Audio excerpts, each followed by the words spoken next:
tentu sudah melihat sendiri ya bagaimana perusahaan luar negeri membanjiri Indonesia, mulai dari produk impor hingga perusahaan asing yang beroperasi di negeri yang kita cintai ini. Nah, di tengah pasar halal global yang bertumbuh sangat pesat dan sangat besar, yang mana data pada tahun 2024 kemarin nilainya sebesar 43.000 triliun rupiah. Apakah Indonesia yang merupakan populasi muslim kedua terbesar di dunia ini akan tetap menjadi pasar empuk ya? Atau pengusaha muslim Indonesia ingin naik kelas ya, bisa menguasai pasar halal global? Saya mampu dengan kata bismillah untuk membuka di berbagai negara, insya Allah bisa. Saya maunya pengusaha Indonesia itu jangan terlalu nyaman di Indonesia gitu. Kalau bisa keluar gitu. Walaupun tantangannya berat, tapi minimal kita bisa bersaing di kancah global dan bisa membuktikan bahwa kita nggak cuma di makanan, ada properti, ada dunia otomotif dan semuanya. Itu masih banyak kesempatan.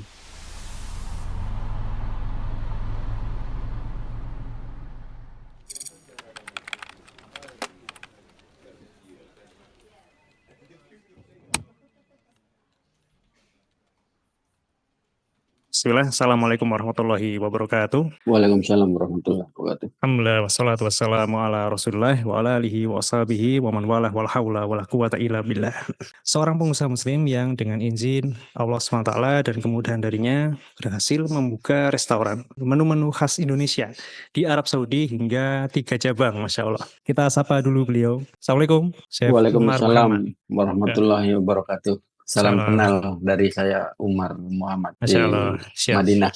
Jadi Sobat Siklo sekalian, ya pengusaha muslim, kita manfaatkan kesempatan kali ini ya untuk berkenalan dengan beliau dan mendapatkan inspirasi ya. Harapan kita semakin banyak pengusaha muslim yang mengikuti jejak langkah beliau ini, membuka perusahaan di luar negeri hingga bercabang-cabang, Masya Allah, dan membawa produk halal Indonesia ini berjaya di kancah internasional, bismillah ta'ala. Tapi izin kita mulai ya, Chef. Mungkin kita mulai dengan berkenalan dahulu, Chef Umar. Ya, katanya kan tidak, kalau tak kenal maka ta'aruf ya, Chef. Ya. Baik. Assalamualaikum warahmatullahi wabarakatuh. Waalaikumsalam warahmatullahi. Saya nama aslinya Muhammad Sarwono Thoyibi Alahir, kelahiran Cilacap, Jawa Tengah. Oh, Kenapa dipanggil Umar? Karena banyak orang yang manggil Om Sar, jadi S-nya dibuang jadi Omar. Umar. oh, insyaallah, siap. Lebih untuk memudahkan manggil aja. Nggak ada penting sih, cuman untuk memudahkan memanggil aja. Siap. Di Cilacap ya, Chef? Di Cilacap. Kebetulan masuk di Saudi 2015 ke Mekah, lalu 3 tahun terakhir ini baru di Madinah. 3 tahun Masya Allah. terakhir. 3 tahun, Masya Allah. Hmm. Sebelumnya di Cilacap, background usahanya apakah memang sudah di resto atau seperti apa, Chef? Kebetulan saya waktu itu domisilinya di Jakarta. Di Jakarta Utara, Jakarta Selatan, Jakarta Timur, Jakarta Barat, Jakarta Pusat, Kerawang, Banten, sama Cikampek. Itu resto juga Enggak. usahanya Antum? Alhamdulillah semua profesi dijalani. Masya Allah. Berarti pertama kali resto ini waktu di Saudi ini ya, Chef? Di Mekah tadi ya? Mekah waktu itu ada restoran Indonesia, tapi rasanya itu nggak pernah mengutamakan rasa Indonesia. Dia mix Arab, jadi saya agak bertolak belakang sama jiwa saya. Akhirnya saya pindah ke Madinah setelah akhir corona waktu itu. Yang di Mekah masih buka, cuman bukan ide saya, bukan atas apa yang saya mau gitu. Saya pas masuk, ada orang Arab dulunya katanya pernah punya istri orang Indonesia. Itu apa, Chef? Maksudnya usaha bersama seperti itu? Usaha keluarga dia. Oh, usaha keluarga. Ya. Chef Umar selaku pengelola. Saya di Madinah. Di Madinah. Kalau di Madinah itu dari start mulai mencari logo, nama, sama lokasi, saya yang jalanin. Alhamdulillah responnya bagus, karena waktu itu saya mencoba makanan Arab 1 mingguan itu nggak ada respon bagus. Terus saya putar arah untuk benar-benar masakan Indonesia gitu. Walaupun waktu itu terkendala bumbu, akhirnya saya punya jalan keluar dengan memperkenalkan sama travel umroh sama haji. Akhirnya di bumbu sekarang nggak ada kendala. Nah, ini awal mula kenapa ingin buka usaha di Saudi? Tadi kan mulai 2015 ya, Chef. Itu Ya. awalnya seperti apa, Chef? Kok ingin membuka di Saudi, Chef?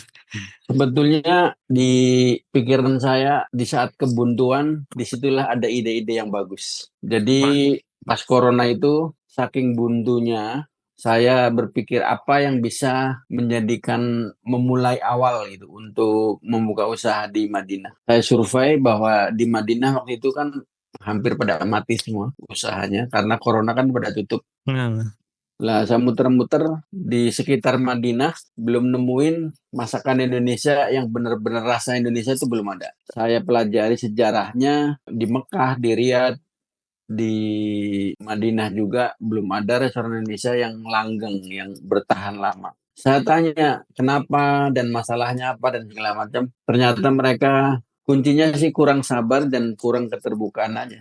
Kan kalau misalnya mau buka usaha kan harus ada yang membackup berkas orang lokal. Walaupun sekarang itu bisa membuka sendiri, tapi lebih berat syarat-syaratnya. ah, Dan saya pikir kesempatan buka, nggak cuma kuliner ya, hmm, kesempatan buka usaha bisnis di Madinah, saya pikir masih banyak. Masya Allah. Itu kurang keterbukaan maksudnya ketika bersirkah tadi, Chef. Kebanyakan bersirkah tapi kurang terbuka seperti itu ya. Benar, ketika ada perjanjian-perjanjian gitu, ketika bos mau rame, nanti salah satunya ada yang kepengen menguasai. Atau dari pihak Arabnya nggak amanah gitu. Atau mungkin dari Ah, tempat sewanya nanti naik lagi. Kayak di Jakarta juga, setiap tahun gitu. seperti itu. Jadi kalau misalnya mau ngontrak, saya saranin harus 5 atau 10 tahun ke depan di atas metrai atau Ah, perjanjian secara musyawarah. Terus saling keterbukaan di dalam pengelolaan keuangan. Di situ lebih hmm, penting karena semuanya kan bermain antara kasir, antara waiter, antara accounting dan segala macam. Di situ pembelanjaan itu kan harus terbuka semua. ya, Dari sana salah satunya nggak ada terbuka, nanti nggak bisa jalan. hmm, Harus dikontrol secara maksimal. Masya Allah. Untuk saat ini berarti sudah 3 tahun. Perkembangannya seperti apa, Chef? 3 tahun alhamdulillah di luar dugaan permintaan untuk buka lagi masih banyak. Cuman memang Masya saya Allah. kan tenaganya cuman satu, jadi saya harus mikir matang karena saya nggak mau buka asal-asalan gitu. Nah, sepakat, Harus Chef. harus dipikir matang. Ya. Yang saya lihat untuk dunia kuliner di Madinah itu mereka banyak yang sekarang yang tadinya saya satu buka di Jabal Uhud, Hmm, sekarang ada 14 yang di sekitar masjid. Masya Allah. Itu pun mereka nggak serius menangani gitu. Hanya asal asal buka ada untung besar lalu udah gitu. Kalau saya nggak, saya tetap memprioritaskan pelayanan sama rasa. Sebagaimana umumnya di tempat wisata biasanya, biasanya seperti itu, Chef. Iya, Nah, Masya Allah. mentang-mentang mereka datang sekali umroh atau sekali hajian datang ya udah kadang Nggak ada harga pilihan gitu ya, iya kadang harganya dianggapnya. harganya mahal terus pelayanan juga semaunya gitu. Hmm, Karena saya kan nggak gitu. Saya kepengennya ya pelayanan tetap utama, rasa juga harus lebih baik karena mereka kan bayar, mereka beli nah, jauh-jauh kepengen makan Indonesia, ketika datang nggak ada pelayanan bagus kan mereka juga kecewa. Masya Allah. Berarti 3 cabang ini di Madinah semua atau bagaimana, Di Chef? masjid, dekat pintu 338 ada satu, di tempat ziarah Jabal Uhud satu, Ya. sama yang di tengah-tengah sampingnya supermarket yang 24 jam satu. Jadi ada 3. Ah, oh, di Madinah semua. Masya Allah. Madinah. Untuk selama ini, Zef, 3 tahun ini, apa kira-kira apa ya ekspektasi dan realita yang berbeda mungkin, Zef, selama dijalani? Sebetulnya nggak ada Gimana? kendala apapun karena saya ngerasa Mas, ini Madinah, kota nah, yang penuh berkah. Masya Allah. Mencarinya kan ibadah sama keberkahan. Masya Allah. Tapi kalau mencari materi ya mohon mendingan mundur aja. Benar kita seorang pebisnis kan mengutamakan uang. Harus ada hasil. Cuman kalau di Madinah itu tolong disingkirkan dulu. Nah, Jangan tujuannya utama duit. Harus tetap lurus, harus tetap dapat keberkahan, harus tetap terbuka bahwa insya Allah Bismillah ya. ya. Ketika kita mengawali bisnis di Madinah, itu kan kota tengah-tengah. Mau ke New Zealand, mau ke Inggris, mau ke Amerika, itu kan dekat. Hmm, Jadi insya Allah diberkahi, bertahan, bisa mengembangkan sayap di berbagai negara. Itu rencana saya sih. Oh, kemana Tadinya Chef rencananya Chef? Dalam waktu dekat mungkin. eh, kebetulan ada beberapa kedutaan yang ingin saya dekat dan alhamdulillah mereka juga suka. Setiap kedutaan di seluruh negara itu saya mau kasih masukan wawasan sebagai kita orang Indonesia Muslim ya. Hmm. Saya ngebayangin Cina bisa mendunia, Yahudi bisa menciptakan ketergantungan produk seluruh manusia. Nah, Kenapa kita sebagai orang Indonesia yang cerdas, yang pinter, diberkahi negaranya selalu di bawah gitu. Saya yakin saya mampu dengan kata bismillah untuk membuka di berbagai negara, insya Allah bisa. Asalkan ada yang support dan mendukung. Dari pemerintah, dari teman-teman yang ingin berbuka usaha. Saya maunya pengusaha Indonesia itu jangan terlalu nyaman di Indonesia gitu. Kalau bisa keluar gitu. Walaupun tantangannya berat, tapi minimal kita bisa bersaing di kancah global. Dan bisa membuktikan bahwa kita nggak cuma di makanan. Ada properti, ada dunia otomotif, dan semuanya. Itu masih banyak kesempatan. Tadi saya lihat ada yang dari Jakarta Selatan. ya. Yang buka coffee shop. Saya pengen coffee shop itu ada di Madinah. Coffee shop yang model Indonesia ya. Karena kopi-kopi yang diharap itu untuk jamaah umroh sama haji belum bisa diterima. Masya Allah. Pak Wawan tadi ya. Ya, kesempatan bagus Pak Wawan untuk membuka coffee shop yang benar-benar coffee shop yang dirancang model-model Starbucks gitu lah. Masya Allah. Di branding seperti itu, dikelola secara bagus, insya Allah mengembang. Dan kalau udah mengembang di Madinah, bisa ke Mekah, bisa ke Riyadh, bisa ke Al-Ula, bisa ke Yanbu, bisa ke Tabuk, bisa ke Damam. Itu kan Saudi Arabia kan banyak kota. Insya Allah kita kan pengusaha Muslim, walaupun kita bisnis mencari uang, tapi kalau untuk bisnis kalau bisa ya jujur, Nah, terbuka gitu. Sekali nggak terbuka, sekali nggak jujur, walaupun 1 real ibaratnya, 1 rupiah ibaratnya, nggak bakalan jalan. siap. Apalagi tadi Chef ya, harusnya dari segi keanekaragaman masakan ya. Kalau Iya, masalah food ya, kalau luar negeri itu kan kebanyakan junk food ya. Chef. iya. Harusnya Indonesia ini bersaing seperti itu. Saya juga nyaranin bahwa kuliner itu, makanan itu mencakup semua ilmu kedokteran, hukum, sosial, biologis, matematika, semua, arsitek juga masuk. Dari segi apa nih Chef? Enggak, Kuliner. kuliner itu mencakup ilmu semuanya, ada di dalamnya semua. Oh, wah seperti apa ya? Makanan, makanan kalau nggak sehat itu mencakup Eh, ilmu bidang kedokteran. Masya Allah. Kuliner kalau membuat konsep outdoor sama indoor itu butuh arsitek. Arsitek. Masya Allah. Ya. Kalau misalnya perhitungan accounting itu matematika. Kalau untuk hormon dan segala macam itu biologi sama bidang-bidang kesehatan lain. Iya.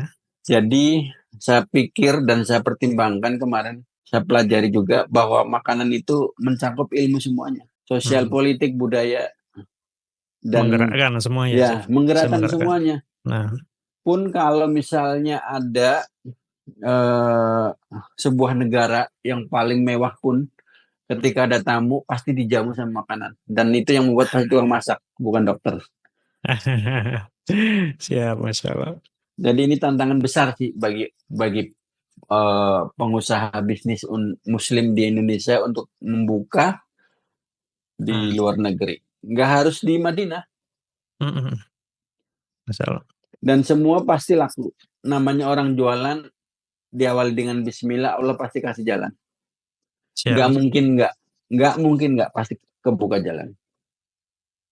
Untuk tadi, Chef, dari Ya, pemerintah sendiri dukungannya, tapi bagaimana, Chef? Menurut Antum nih, dari selama ini? dari pemerintah Indonesia atau Ya, Saudi? dari, ya mungkin dua-duanya. Indonesia Dua-duanya. dulu mungkin. Ya. Kalau misalnya mau buka di luar negeri, itu kan khususnya Saudi Arabia, Hmm, harus minta tolong sama orang lokal Arab Saudi untuk membuat perizinan hmm. atas nama usaha yang kita mau buat. Nah, Karena kalau kita buat sendiri, yang mengurusi segala berkas ke pemerintah Arab Saudi itu kan nggak ada.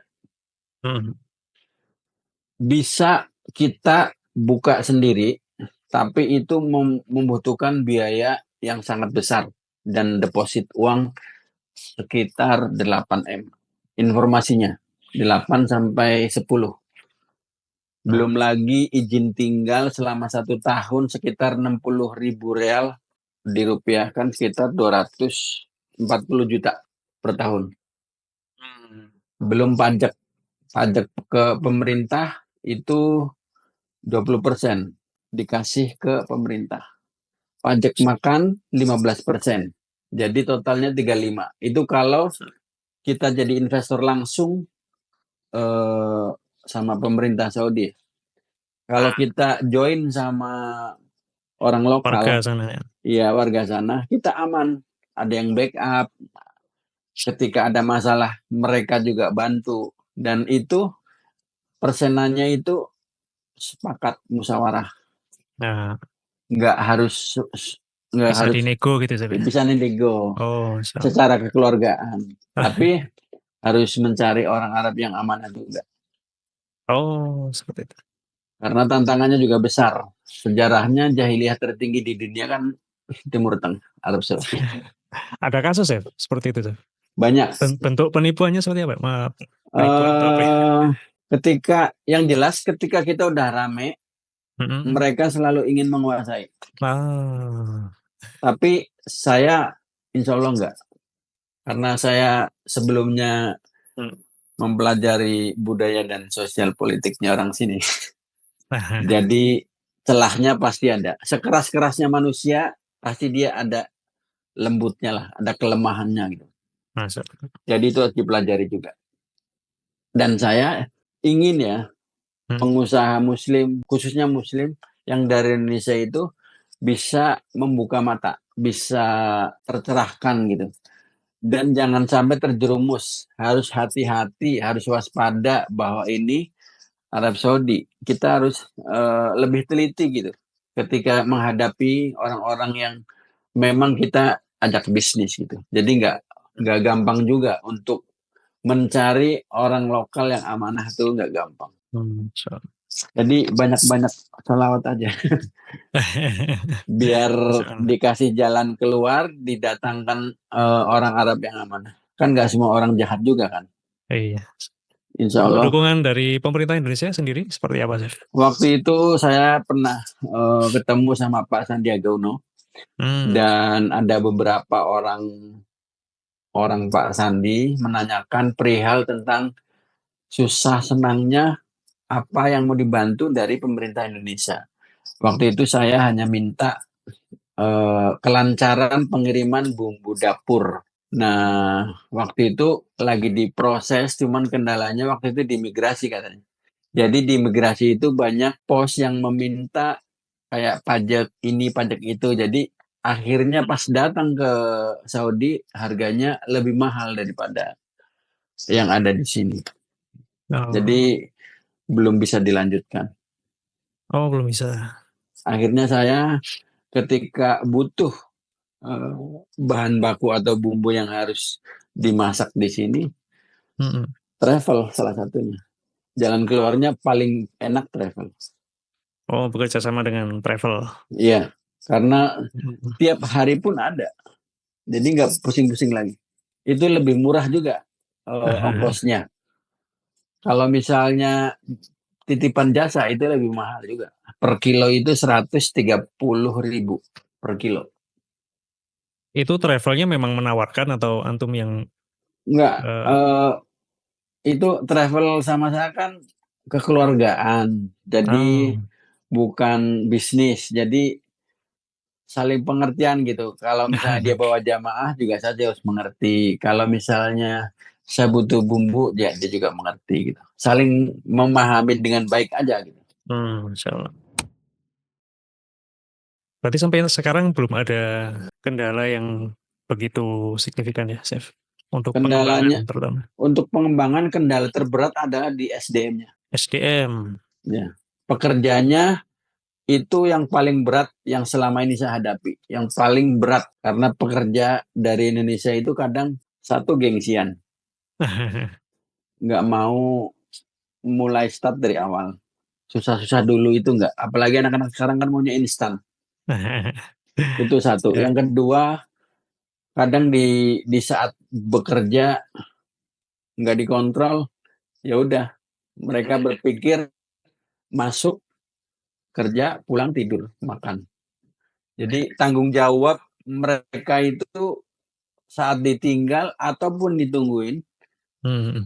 rata-rata selama selama buka ya itu kendala yang besar. Jadi memang mencari orang yang lurus-lurus saja memang berat. Berarti mulai dari rekrutnya juga masih kesulitan juga, Sir? Ya, ada Karena solusi. harus dari Indonesia ya? Ya, Hmm. karena kalau kaburan dari data 2022 yang kabur ya antara TKI TKW itu sekitar 6.500 Masya Allah. orang. Itu Kabur. yang ke data. Ya, Jadi mereka pakai visa ziarah, pakai visa umroh, nanti visa umroh kepengen kerja jadi nggak mau balik. Itu banyak banget. Dari start 22 itu, 2022 itu Mas Akbar. udah segitu. Oh, Masya Allah. Kemudian tadi ya, untuk tanggung jawab ya. Tanggung Ya, jawabnya tapi kemarin saya pernah berpikir musyawarah-musyawarah meeting sama teman-teman. Harus ada kayak BLK gitu. Di BLK dikasih tahu wawasan, sejarahnya di sini biar mereka juga memahami banget gitu. Itu mungkin jalan keluar. Jadi pas mereka datang ke sini, mereka bisa melakukan apa yang kita serahkan gitu. Tanggung jawabnya, pekerjaannya, sama tamu harus bagaimana, sama orang Arab harus bagaimana, sama pemerintah sini harus bagaimana. Karena kan kita harus hati-hati.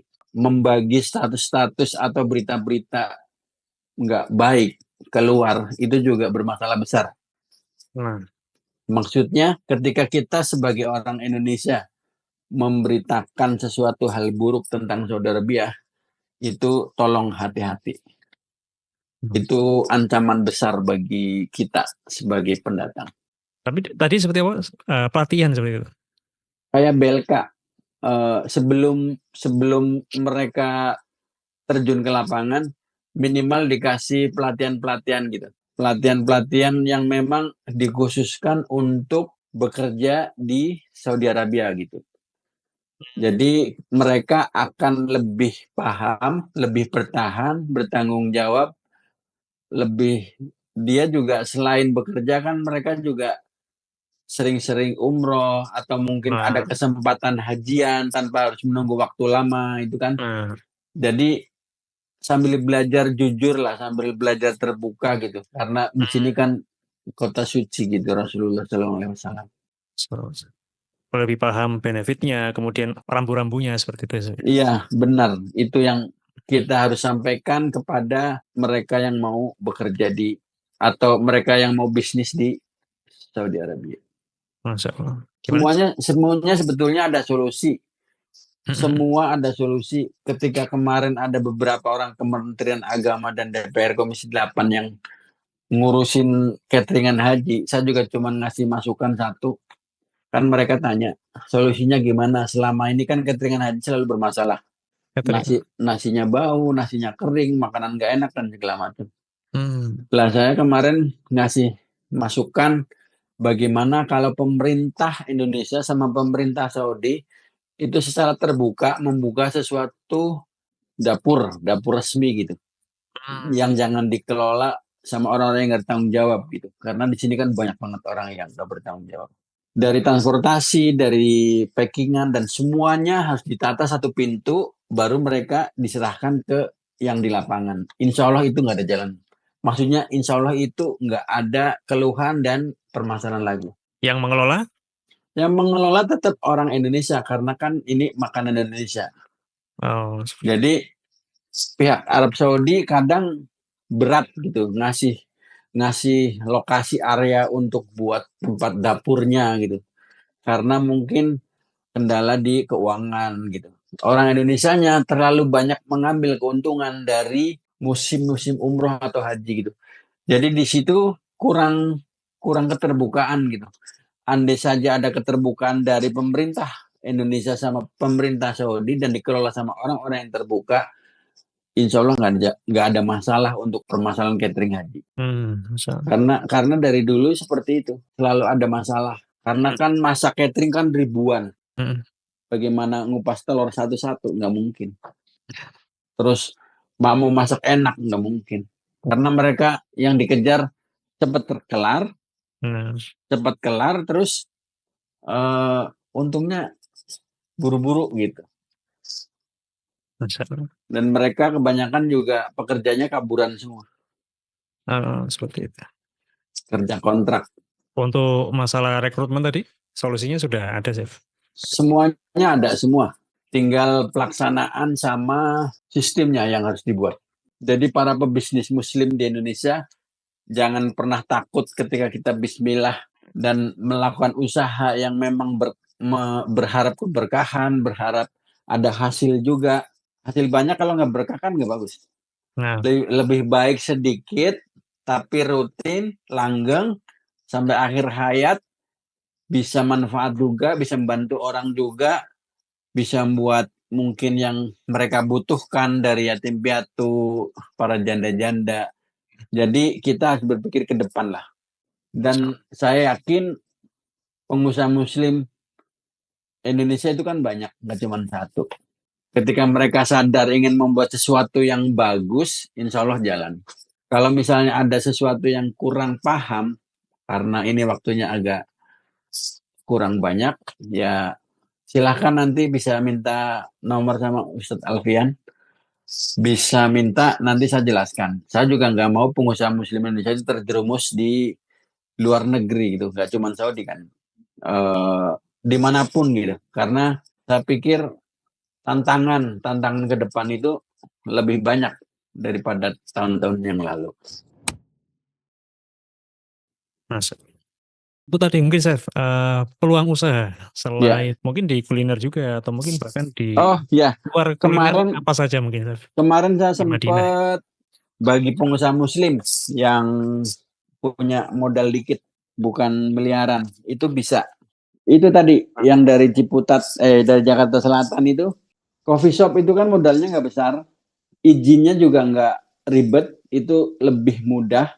Coffee shop itu bisa disela-selain sama cemilan-cemilan snack-snack Indonesia juga. Karena kesempatan untuk melayani manusia yang sedang umroh sama haji, kalau belum kiamat, insya Allah nggak ada matinya.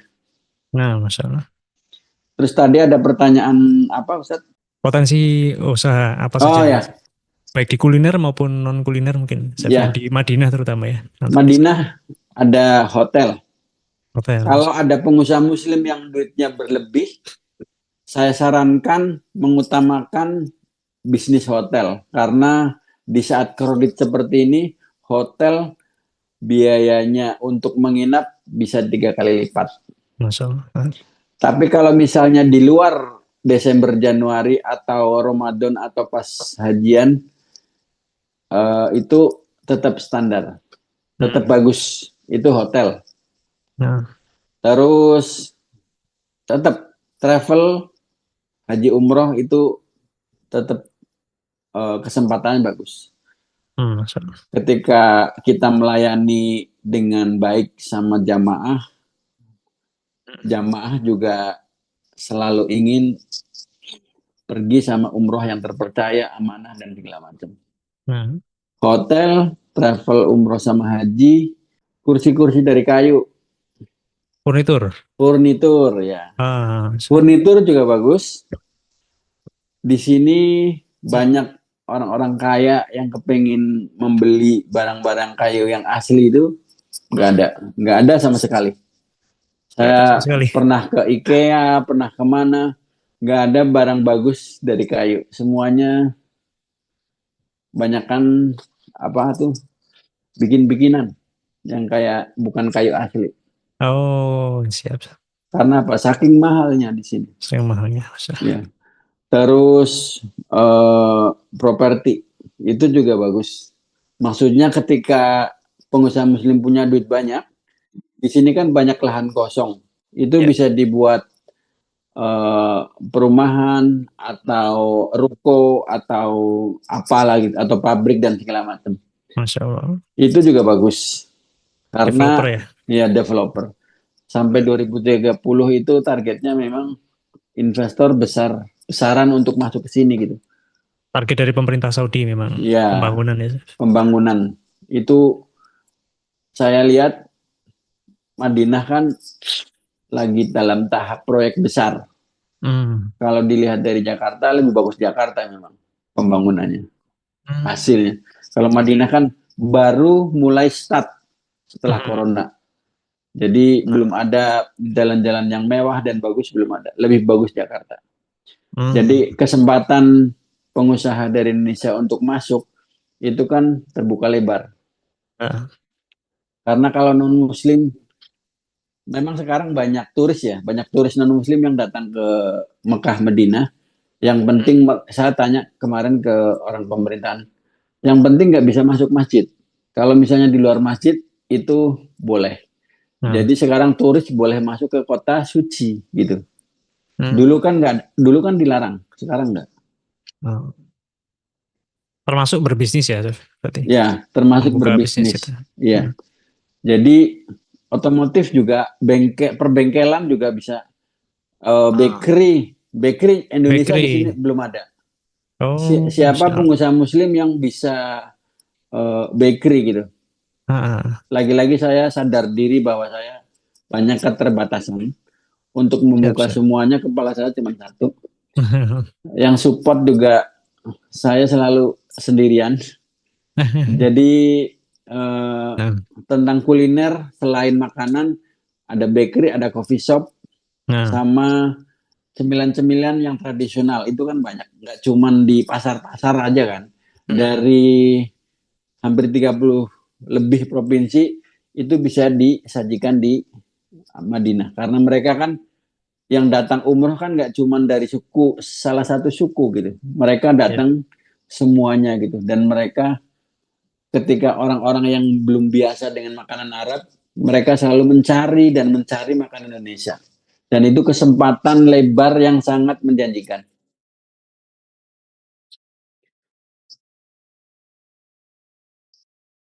Ada lagi, Chef, mungkin bidang lain Uh, yang potensi ini.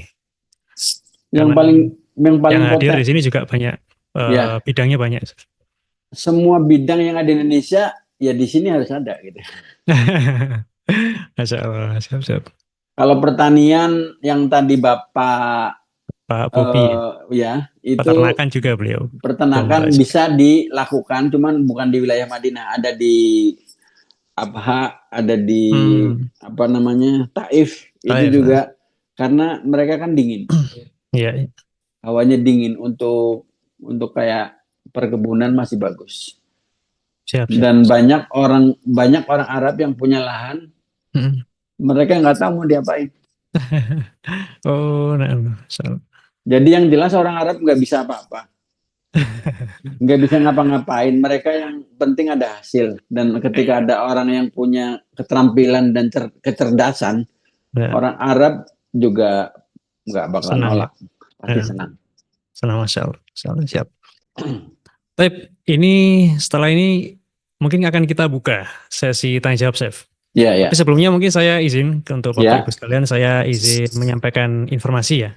Hmm. Sebelumnya juga memperkenalkan mungkin di antara para hadirin mungkin ada yang belum kenal nih dengan Zada Consulting ini. Jadi saya izin sekitar 3 sampai 5 menit ya mengenalkan. Bapak Ibu sekalian ya, Zada Consulting adalah perusahaan konsultan manajemen ya, yang mana berkomitmen mendedikasikan diri untuk mendampingi pengusaha muslim membangun perusahaan berskala besar yang mandiri dan sustain secara efektif dan efisien dengan mengedepankan syariat ya. Artinya prosesnya kami jaga agar tidak ada pelanggaran syariat di dalamnya, termasuk kami memiliki alat pengukuran yang mana apabila di perusahaan klien itu masih terdapat pelanggaran syariat, maka akan kami sampaikan ya untuk dievaluasi. Dan kalau memang kebanyakan masih ada, entah itu riba dan sebagainya. Nah, ini ada sedikit cerita dari di tahun 2024 lalu, kami mendampingi beberapa perusahaan, perusahaan rata-rata skala menengah ya, yang alhamdulillah juga masih berjalan hingga saat ini. Ternyata beberapa perusahaan yang kami dampingi ini memiliki kesamaan, yaitu ingin go multinasional atau ingin ekspansi ke luar negeri. Jadi untuk saat ini kami dampingi sistem manajemen dan SDM-nya agar siap untuk ke arah sana. Kemudian ada sebuah ide, yaitu bagaimana kalau kita mengadakan program safar bisnis, yaitu kita umroh bersama plus ada bisnis trip ya. Jadi kita tentu niat utamanya umroh ya, ibadah, tapi setelah itu kita mengadakan kunjungan-kunjungan bisnis. Mulai dari ke atas perdagangan Riyadh, ITPC Jeddah, kemudian juga ada beberapa bisnis expo yang akan kita datangi. Plus juga kita mengunjungi pengusaha-pengusaha muslim yang sudah berhasil nih buka di sana, di Saudi. Kita datangi langsung, ngobrol di sana ya, termasuk diantaranya insya Allah kita ke Chef Umar juga ini, kita datang ke restonya. Kita sudah janjian, insya Allah semoga Allah mudahkan. Gitu ya, Chef. Amin. Kemudian saat ini kita coba cek ya ke para hadirin sekalian ya, apakah ada yang berminat ya. Dan kita nggak perlu banyak-banyak ya, kita batasi pesertanya 25 saja. Jadi 25 supaya semi private gitu ya. Nanti juga di sana akan ada materi manajemen keuangan perusahaan juga, strategi ekspansi dari salah satu konsultan kita. Kita bekerja sama dengan Ahsan Perdana untuk travelnya, insya Allah sudah memiliki pengalaman yang banyak. Jadi kalau sudah ada 25 peserta ya, kita akan berangkat dan kita batasi hanya 25 peserta saja ya. Jadi kalau sudah ada 25 kita tutup ya, kita tutup. Jadi misalkan ada yang daftar itu ternyata suami istri anaknya 3 ya, berarti sudah kuotanya hilang 5 ya.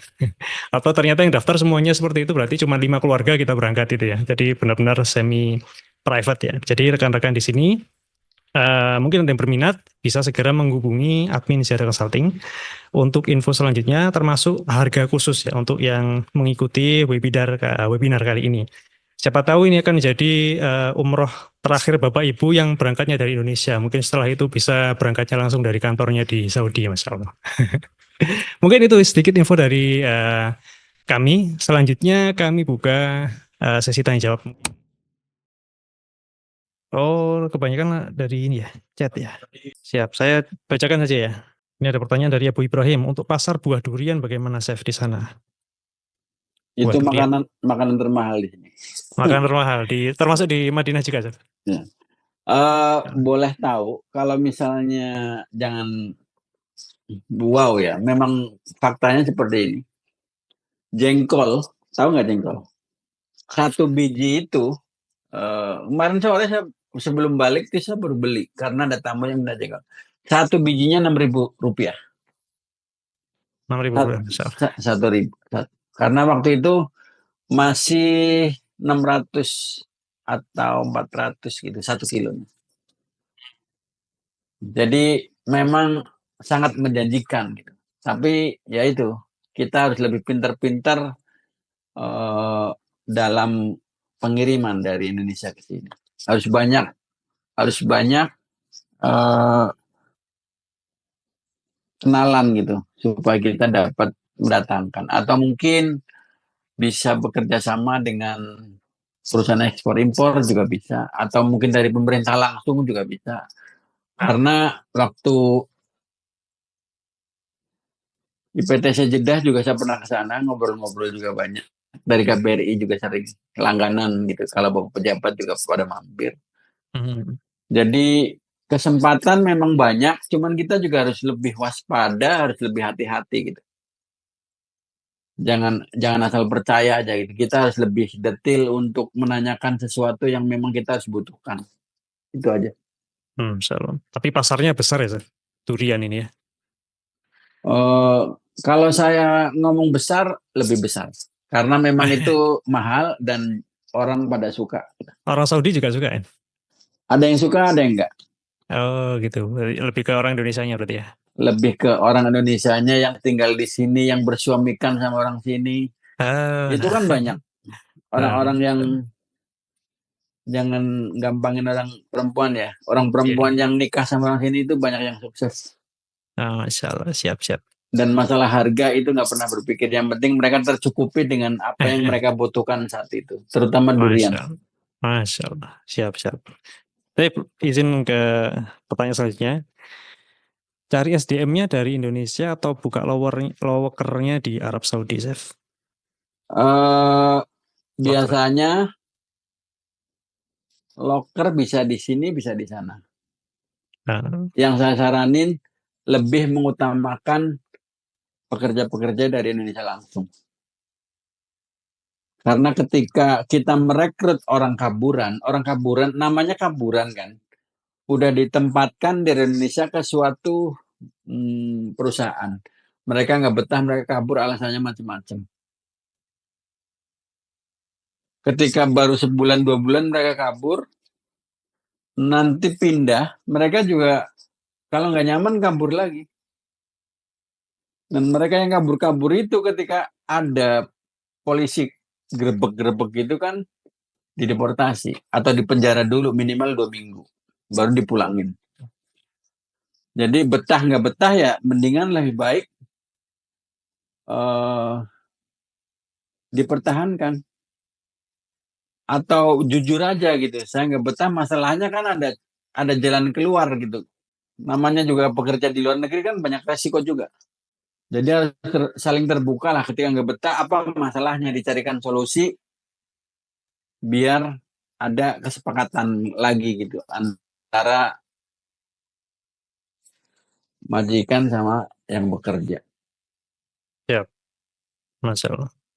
Jadi kalau buka lowongan itu boleh di sini buka, nanti kan tersebar di sana. Nanti pekerjanya dari Indonesia langsung, yang kayak tadi Ustadz Alfian bilang bahwa ada sebuah sistem yang mengatur tentang pengelolaan SDM. Itu lebih bagus.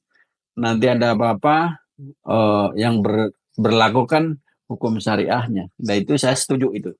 Harus dipraktekkan. Nanti mungkin akan lebih banyak wawasan-wawasan yang ingin disampaikan sama perusahaan itu untuk bisa membantu pengusaha muslim yang ingin berbuka bisnis di Saudi Arabia.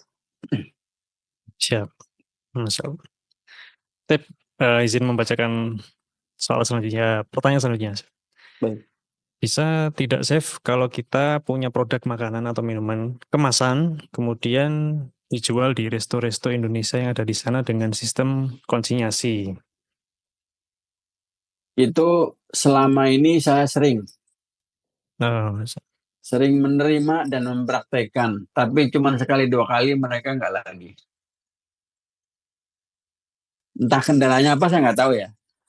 Pak titip makanan ya, Pak titip minuman ya, Pak titip snack dan segala macam. Oke, karena saya kan nggak bisa nolak. Saya ingin membantu supaya mereka juga mencicipi pengalaman-pengalaman bisnis kecil gitu kan. Nggak perlu biaya dan segala macam yang besar gitu, nggak. Cuma sekedar titip bagi hasil, nggak masalah.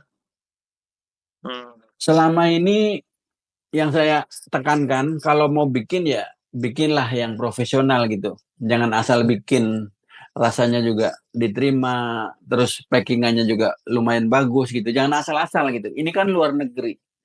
Packingan itu kualitas packingan, rasa dan segala macam itu ditamakan gitu. Ya. Nggak mungkin nggak laku. Selama ini ketika mereka titip nggak laku, kecuali ya mereka yang bikin asal-asalan. Nggak cuma dari kalangan orang biasa, dari kalangan artis pun mereka titip dijualin laku semua. Masya. Jadi kesempatan untuk kayak pertanyaan tadi bisa, tapi kalau saya saranin bikin yang bagus, di packing juga bagus, lalu rutin gitu. Jangan cuma sekali doang habis gitu nggak tahu kemana. Nanti udah langganan yang di sini makanannya enak, mau beli lagi nggak ada. Nggak ada. Itu yang bikin repot. Makanya saya mikir dulu lah matang-matang gitu. Jangan cuman latah gitu. Jangan cuman sekedar cuman sekali 2 kali udah gitu, jangan. Yeah. Kalau bisa mendunia lebih bagus. Orang Yahudi bikin Starbucks bisa mendunia. Masa orang Indonesia nggak bisa? Yahudi manusia, kita juga manusia. Well, pasti bisa. Mau seperti apa pasti bisa. Dan kita harus tahu juga lidah-lidahnya orang dunia gitu. Mm-mm. Ketika kita mau menjual produk di Inggris misalnya atau di Amerika, kita juga harus tahu gitu. Atau bisa mm, menyelaraskan lah, menyeimbangkan gitu. Biar produk kita juga sama. Buktinya ketika saya makan McDonald atau Starbucks dan segala macam, Starbucks mungkin sama, McDonald Mm-mm. itu rasanya ketika saya makan di negara lain sama di Arab Saudi beda, Oh, di Indonesia juga beda.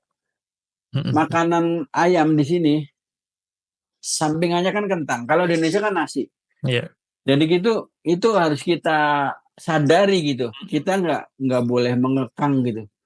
Kita harus bisa memahami Mm-mm. sosial budaya politik negara tersebut supaya kita bisa mengembangkan bisnis apapun di negara itu gitu. Itu cocok. Siap, siap, Masya Allah.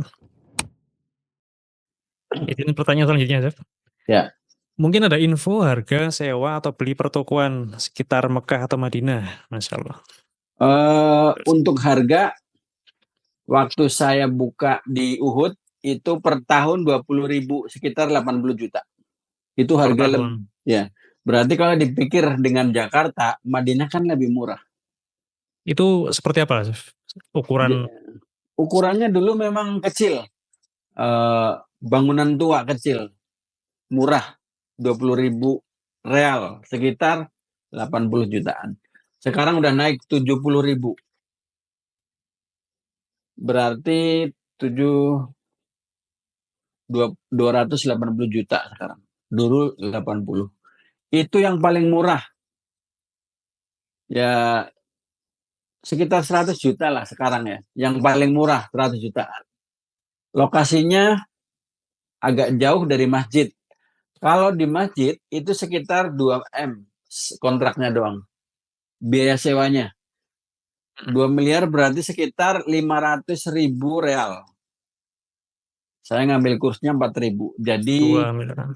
2 miliar itu hanya sewa. Belum izin, belum perabotan, belum pengambilan karyawan dari Indonesia, tiket, medical, biaya visa, nanti igoma, nanti izin kartu pekerja, semua ada. Masya Allah. Jadi ada proses-prosesnya. Kalau misalnya sewanya 2 M, berarti harus sediakan sekitar 6 M. 6 M untuk membuka ya, Ya, itu yang sekitar masjid ya, sekitar masjid. sekitar masjid yang jamaahnya itu setiap hari pasti ada gitu. Kalau mau di tengah-tengah antara yang sepi sama masjid itu standar sekitar 200 sampai 300-an. Berarti 800 juta sampai 1 M 2,2 2,2 M per tahun. ya per tahun. Jadi kan ada jarak. Masjid pasti mahal. Di luar masjid standar. Di pinggiran masjid yang nggak ada jamaahnya, tapi melayani semuanya gitu. Karena di luar masjid kan kalau misalnya makanan enak pasti kan dicari. Bisa dianterin karena perjalanan itu sekitar 15 sampai 20 menit. Itu bentuk ruko atau seperti apa sih? Rata-rata ruko. Ruko ya. Ya. Masya Allah.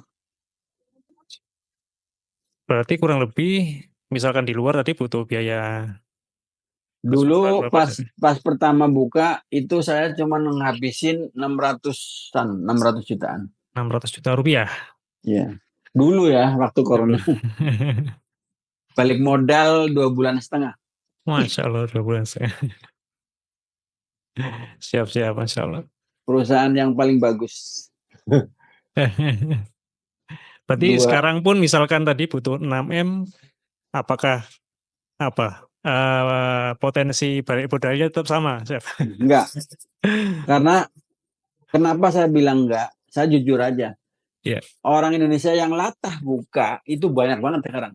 Oh, Yang rencana buka ada, yang mau maju mundur ada, yang udah berjalan itu sekitar 14 di masjidnya 14, aja. Masya Allah.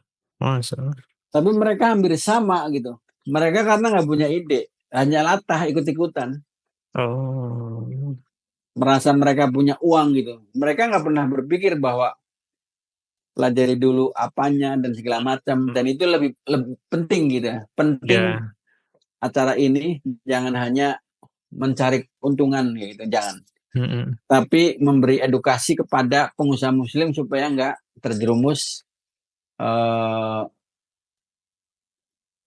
di dalam melakukan bisnis nanti gitu. Nah, siap, siap. Masya Allah. Jangan latah pokoknya. Iya, harus matang sih Iya, strateginya, karena perencanaannya. yang mau dijual kan banyak, nggak cuma itu aja. Harus punya ide kreatif lah. Siap, siap. Tip izin pertanyaan selanjutnya, Sep ya. Rumah makannya Medina Asian Restaurant. Medina Asian Restaurant. Itu ada yang nanya tadi. Oh, ya. Nama rumah makannya, oh ya, Madinah. Bisa diklik di Google Medina Asian Restaurant. Nanti muncul. Nah, seperti di flyer kita juga ada ya, ada fotonya Iya, juga itu. iya, semua ada. Siap. Izin Chef, ini untuk perizinannya seperti apa, Chef? Misalkan untuk membuka toko sembako dan ekspornya apakah mudah? Misalkan ekspor beras, kopi, arang.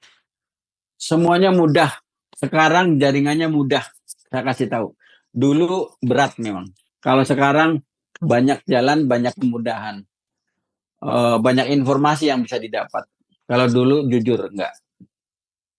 Siap, siap. Tiap. Tapi ini selanjutnya, Chef, mungkin yang terakhir ya.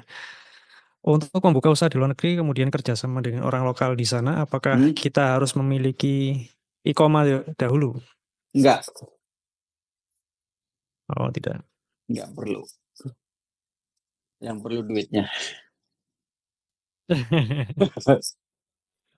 Nanti kalau misalnya mau ada langkah awalnya gimana? Oh iya, dan ayo.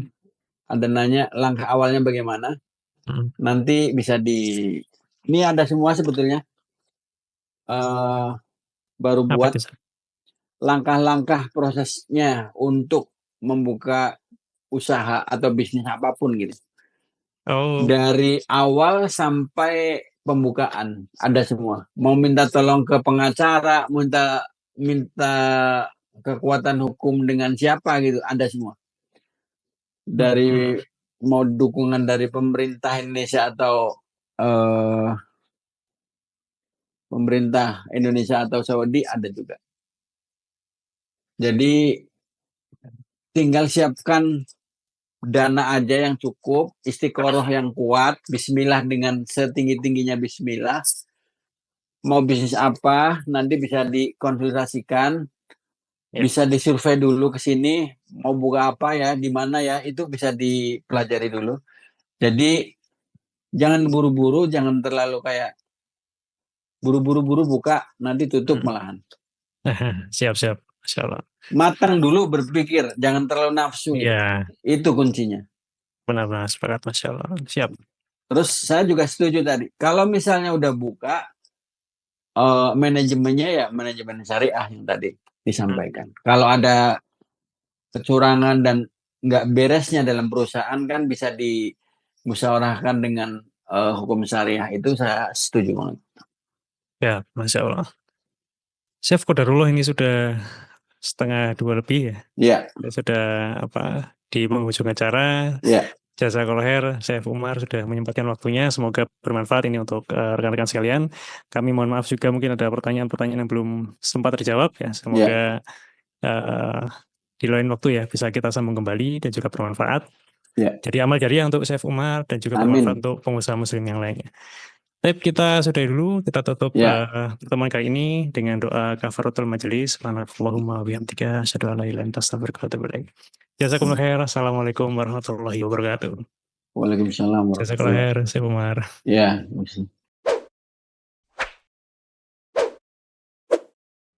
Halal Transform Accelerate Ziyadah Consulting